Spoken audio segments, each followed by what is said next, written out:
À Dakar, Yacinthe Colly dirige un réseau regroupant une trentaine d'associations sénégalaises mobilisées contre les violences faites aux femmes. Les affiches des séjours qu'on a prévus.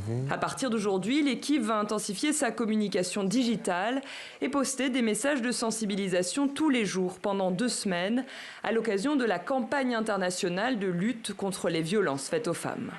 Les séjours d'activisme, c'est une occasion pour que les autorités prennent des engagements, pour que les autorités puissent vraiment accompagner les initiatives d'action en faveur des droits des femmes et des filles. Et pour cela, nous voulons vraiment donner une place primordiale, une place importante aux jeunes. Si ces jeunes-là s'expriment, on pourra vraiment avoir des changements, on pourra vraiment susciter une prise de conscience et des engagements forts à l'endroit de nos dirigeants. Cette campagne annuelle est organisée par l'agence ONU Femmes, qui entend se servir de cet événement pour tirer la sonnette d'alarme et dénoncer la montée des violences à l'égard des femmes.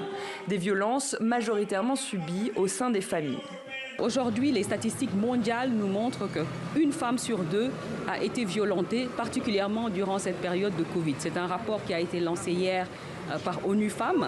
On s'est rendu compte qu'avec la Covid, les filles qui ne sont pas allées à l'école ont été mariées de façon précoce. Nous avons vu une recrudescence de l'excision, des violences conjugales.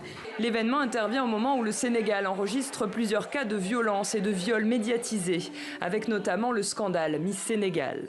La parole des victimes semble se libérer et hier 200 femmes ont déposé une plainte collective contre la présidente du comité d'organisation pour apologie du viol.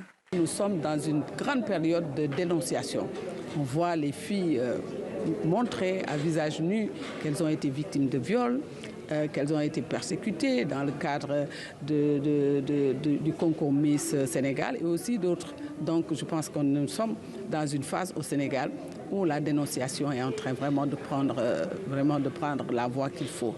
L'ONU Femmes appelle tous les acteurs, hommes comme femmes, leaders communautaires, religieux ou encore influenceurs, à se mobiliser pendant ces 2 prochaines semaines pour éradiquer les violences basées sur le genre.